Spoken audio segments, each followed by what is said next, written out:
And hello everybody! Yes, welcome back to another installment of a Mass Effect video on the NikoTheLegend channel.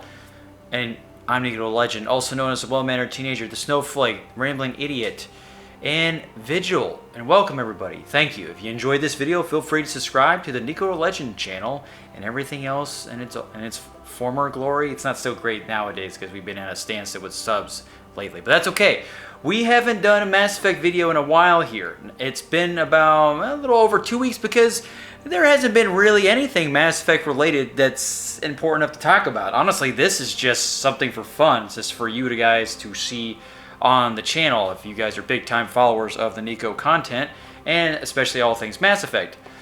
Yeah, it's really just dark space. I guess BioWare and I and all of us, we're just Reapers waiting in dark space for the next big thing. Yeah, even BioWare is waiting for the next best thing happening in the Milky Way galaxy.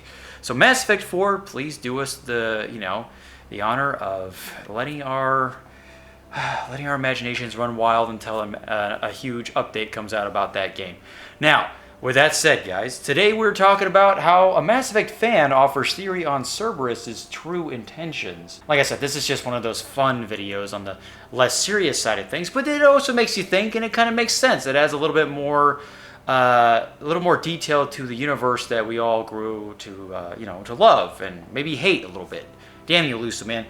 So, Cerberus, the paramilitary group known as Cerberus. And it's, we all know Cerberus. For anybody who's played Mass Effect 1, 2, or 3, we all know Cerberus is always up to no good or has ulterior motives or false pretenses. It's just all of the above in terms of being sketch. You know, you gotta watch your back at all times. It seems like they're just hovering over you and ready to stab you in the back at any time.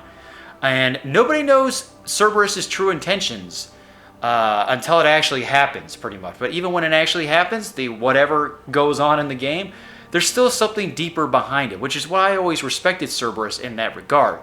Otherwise, they're an extremist group that will do anything at all costs to better themselves to be the dominant force in the galaxy, maybe even the entire universe. And who's leading at the helm of this entire operation is the Elusive Man.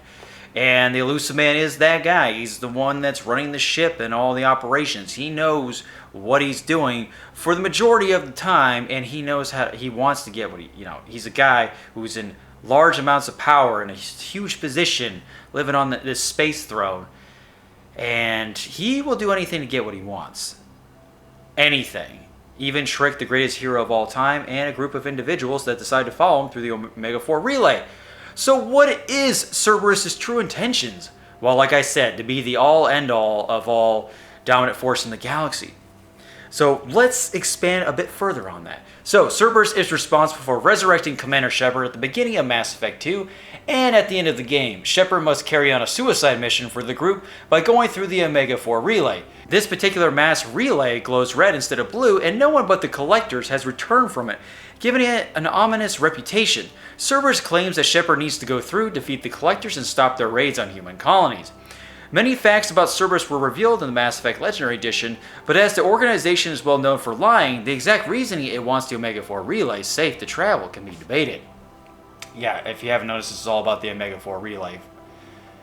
So, Redditor BSIP777, terrible name, shared a screenshot and a sneaking suspicion that Cerberus didn't care about the colonies. It just wanted the Omega-4 relay opened up so that it could plunder the area. After all, a one-way mass relay with a threat on the other end could be potentially full of lost ships and technology belonging to dead civilizations.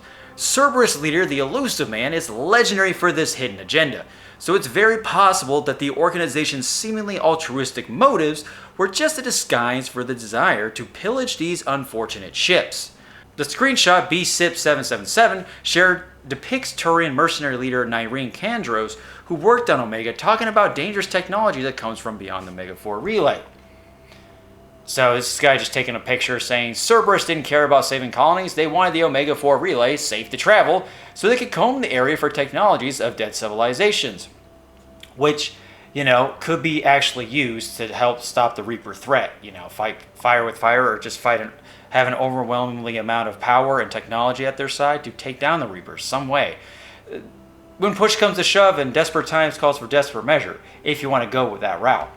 This theory has been largely accepted by other posters, with some even reporting that Mass Effect Expanded Universe materials partially confirm it.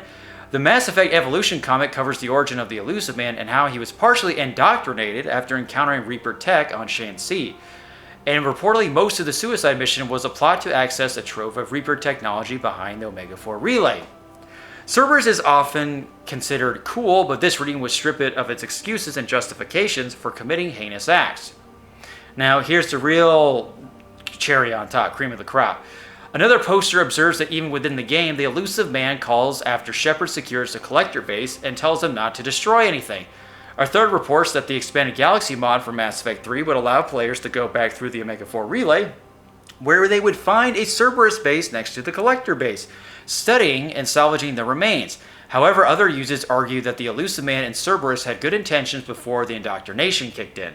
The Elusive Man could have had a boss fight in Mass Effect 3, but its last moments remain an iconic moment in the series. So, there you go. Now, would this be Cerberus' true intentions? Yeah, I would say I don't see why not, because like I said before, the Reapers are coming. Nobody really knows how dominant they can really be, how large their numbers are, and how powerful they are as a group, as a collective. And we've seen the damage of one Reaper in the first game, and how much manpower that took in cooperation. And it was almost a failure.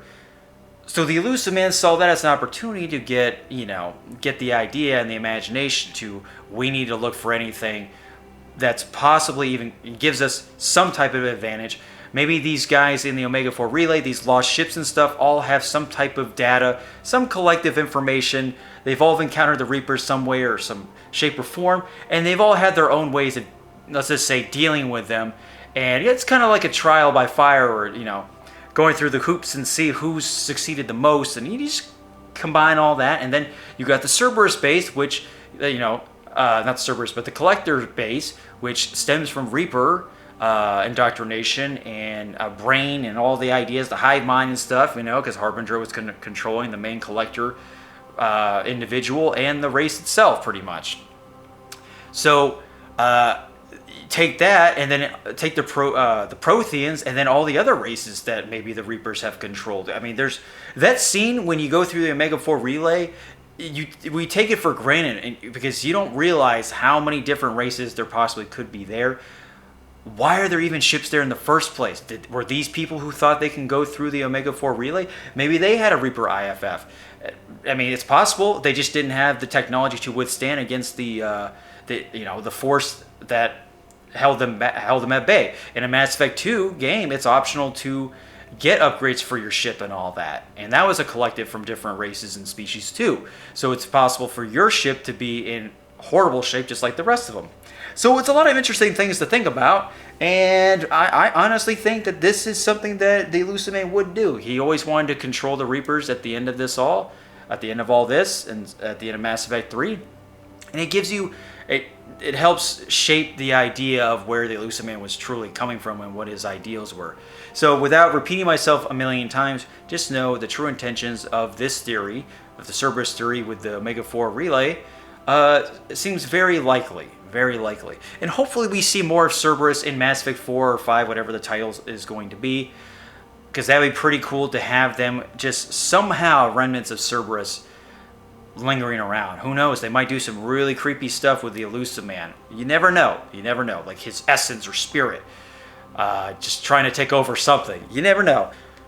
So, with that said, folks, what do you think about this theory of the Cerberus true intentions? Was this a video that you enjoyed anyway? Because it was fun to talk about. I like doing some expansive stuff once in a while. I'm not always going for the low-hanging fruit. I like to get people to think once in a while, if that makes sense. It sounds really cheesy.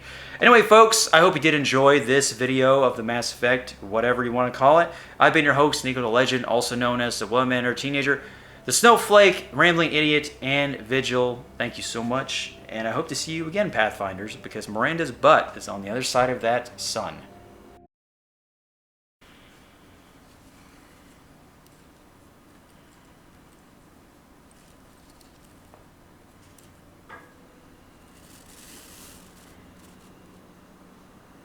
I just want to die.